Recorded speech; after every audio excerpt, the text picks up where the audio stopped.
बात में हम एक फैमिली को देखते हैं जिसमें हस्बैंड का नाम इवान और वाइफ का नाम कैरेन होता है। ये दोनों अपने बच्चे के साथ बड़ी खुशी से रह रहे होते हैं। कैरेन एक आर्ट गैलरी में काम करती थी तो वहीं इवान एक आर्किटेक्ट था। एक दिन इवान और कैरेन दोनों अपने बच्चे के साथ बीच ट्रिप पर घूमने का प्लान बनाते हैं, लेकिन मेन मौके पर इवान को आर्किटेक्चर का अर्जेंट काम आने की वजह से वो अपने फैमिली के साथ नहीं जा पाता। इसलिए अकेले ही कैरेन अपने बच्चों के साथ बीच ट्रिप पर घूमने चली जाती है और इवान अपने डॉग के साथ घर पर ही रह जाता है। रात को जब इवान अपने आर्किटेक्ट का जरूरी काम कर रहा होता है तभी उसके घर का बेल बजता है और जब वो दरवाजा खोलता है तो उसे दो लड़कियां बारिश की वजह से भीगी हुई दिखाई देती हैं, जिनमें से एक का नाम बेला और दूसरी का नाम जेनेसिस था। वो इवान को बताती हैं कि हम लोग पार्टी में जा रहे थे, लेकिन अचानक हम रास्ता भटक गए और बारिश के कारण हमारे फोन्स भी भीगकर बंद हो गए हैं। उनकी ये बात सुनकर इवान उसकी मदद करने के लिए उन्हें अपने घर के अंदर आने के लिए कहता है, जहां सबसे पहले वो उन्हें टॉवल्स देता है और साथ ही एक लड़की को आईपैड भी देता है ताकि वो अपने पार्टी का लोकेशन ढूंढ पाए। वो लड़की आईपैड पर सर्च करके देखती है कि उसकी पार्टी का लोकेशन यहाँ से बहुत दूर है, इसलिए इवान उन दोनों के लिए एक कैब बुक करता है जो 45 मिनट में यहाँ पहुँचने वाली थी। अब क्योंकि वो दोनों लड़कियां बारिश में काफी ज्यादा भीग चुकी थी, इसलिए वो इवान का बाथरूम यूज करके फ्रेश होकर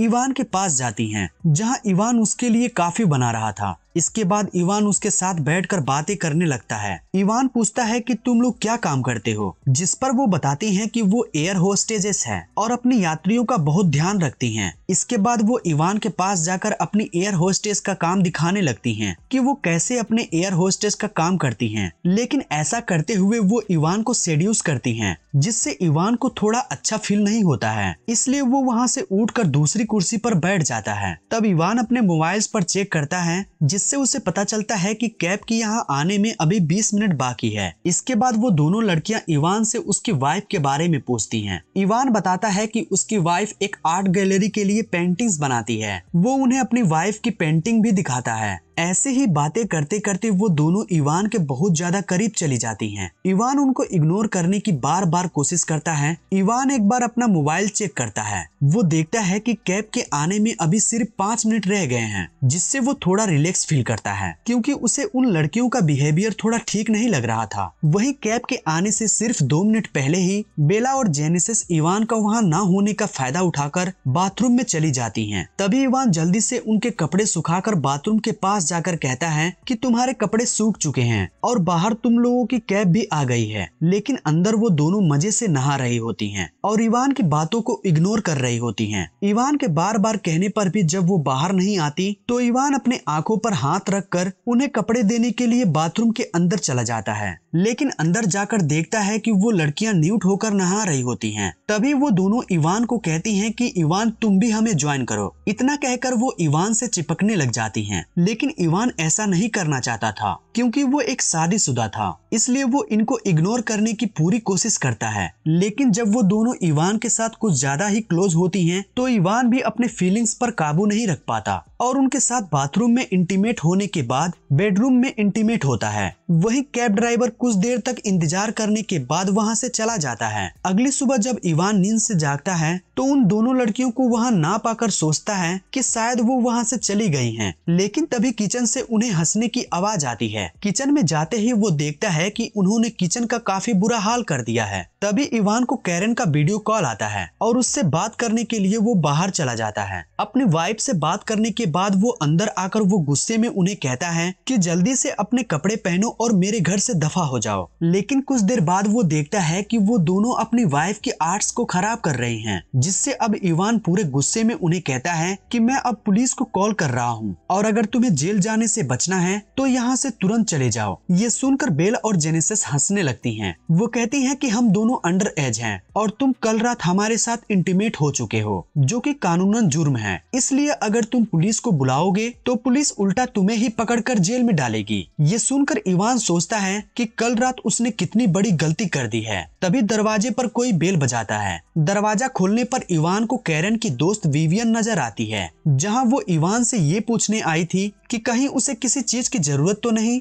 वहीं इवान उसे देखकर काफी ज्यादा डर जाता है कि कहीं वो घर पर बेल और जेनेसिस को ना देख ले। उनके बातचीत के दौरान जेनेसिस अचानक बाहर आकर इवान से चिपकने लगती है। ये देखकर विवियन को लगता है कि इवान का उस लड़की के साथ अफेयर चल रहा है, जिससे वो गुस्से में उसे गालियां देकर वहां से चली जाती है। इवान को उन दोनों पर बहुत ज्यादा गुस्सा आता है और इसलिए अब वो पुलिस को सच में कॉल करने लगता है। ये देखकर बेला और जेनेसिस डर जाती हैं और तुरंत वहां से जाने के लिए मान जाती हैं। जिसके बाद इवान उन दोनों को कार में बैठाकर वहां से ले जाता है और कुछ दूर जाकर उनको एक घर के सामने छोड़ देता है। वहां से इवान वापस अपने घर आता है और देखता है कि बेल और जेनेसिस उनके घर को काफी गंदा कर दिया था। इसलिए वो पहले अपने घर की सफाई करता है और फिर अपना आर्किटेक्ट का काम करने के लिए बैठ जाता है। तभी उसे अपने घर में कुछ गिरने की आवाज सुनाई देती है। वो देखता है कि उसकी फैमिली फोटो नीचे गिरी है। अब जैसे ही वो उस फोटो को उठाने के लिए नीचे झुकता है तो पीछे से जेनेसिस फायर एक्सटिंग्विशर को उसके सर पर मारकर बेहोश कर देती है। कुछ टाइम बाद जब इवान को होश आता है तो वो खुद को रस्सियों से बेड पर बंधा हुआ पाता है। वो जेनेसिस को चिल्लाकर बोलता है कि मेरी रस्सियां खोलो, लेकिन वो उसकी एक नहीं सुनती। तभी बेल इवान की बेटी की स्कूल यूनिफॉर्म पहनकर वहां आती है और वो दोनों मिलकर इवान के कपड़े उतारने लगती हैं, लेकिन इवान उन्हें रोकने की पूरी कोशिश करता है। उसी समय इवान के फोन पर उसकी वाइफ कैरन का वीडियो कॉल आता है, जिससे जेनेसिस इवान को कहती है कि अगर तुम बेल के साथ इंटीमेट नहीं हुए तो हम दोनों तुम्हारे कपड़े उतार कर तुम्हारी वाइफ को वीडियो कॉल पर कहेंगे कि तुम हमारे साथ मजे कर रहे हो। ये देखकर इवान उसकी बात मान लेता है। इसके बाद बेल इवान के साथ इंटीमेट होने लगती है। वहीं जेनेसिस उन दोनों की रिकॉर्डिंग करने लग जाती है। थोड़ी देर बाद जेनेसिस बाहर जब कुछ खाने के लिए जाती है तो इवान बेल का साथ इंटीमेट होते टाइम अपनी पूरी ताकत लगाकर अपने हाथ से रस्सियां खोल लेता है और बेल को धक्का देकर नीचे गिरा देता है। इसके बाद वो जेनेसिस के पास जाता है जो कुछ खा रही थी। जेनेसिस उनके इंजर्ड शोल्डर पर जोर से अटैक करके उसे फिर से बेहोश कर देती है। कुछ देर बाद जब वो होश में आता है तो वो खुद को एक चेयर से बंधा हुआ पाता है, जहां जेनेसिस और बेल उसके साथ एक क्यूज गेम खेलने लगती हैं। कुछ समय बाद कैरन के साथ एक काम करने वाला वर्कर जिसका नाम लुइस था, वो कैरन की बनाई हुई मूर्ति को लेने उसके घर आता है। ये देखकर जेनेसिस और बेल इवान को एक रूम में छुपा देती हैं। इसके बाद जेनेसिस दरवाजा खोलती है और ये दोनों लुइस को बताती हैं कि हम दोनों इवान के कजन्स हैं और घर में एक चोर घुस आया था, इसलिए इवान उसे पकड़ने के लिए उसके पीछे गया है। तभी लुइस की नजर कैरन की आर्ट पर पड़ती है, जिसका इन दोनों ने बुरा हाल कर दिया था। ये देखकर लुइस को इन पर शक होता है। साथ ही वो उनसे कहता है कि इवान की तो कोई कजन्स है ही नहीं।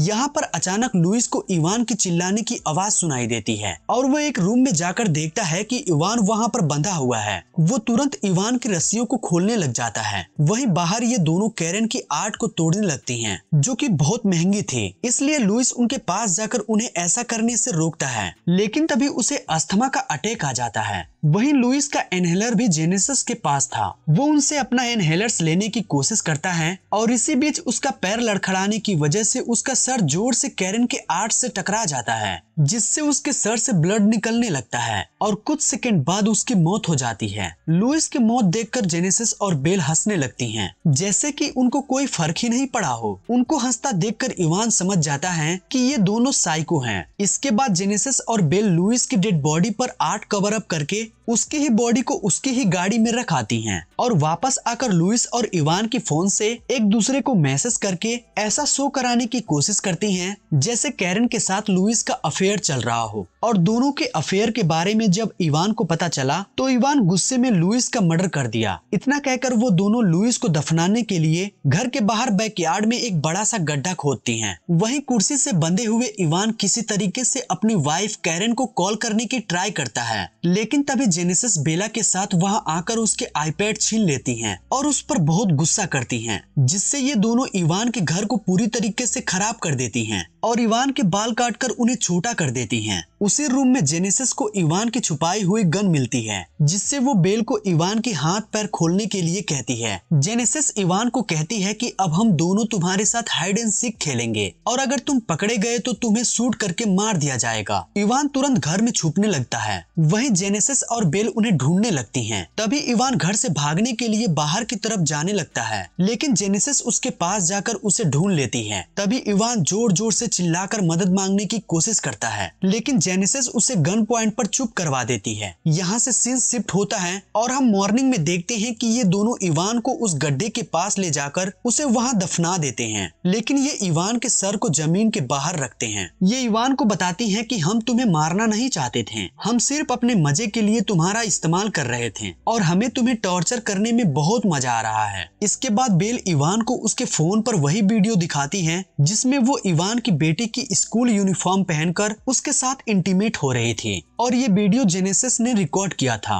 अब इस वीडियो को बेल इवान के फेसबुक प्रोफाइल पर अपलोड करके उस पर लिखती है कि हैप्पी फादर्स डे, ताकि सबको लगे कि ये वीडियो खुद इवान ने अपलोड की है। वो दोनों इवान को कहती हैं कि अब हमें नया शिकार करने के लिए जाना है और वहाँ से चली जाती हैं। वहीं इवान काफी मुश्किल से अपना हाथ बाहर निकालकर उस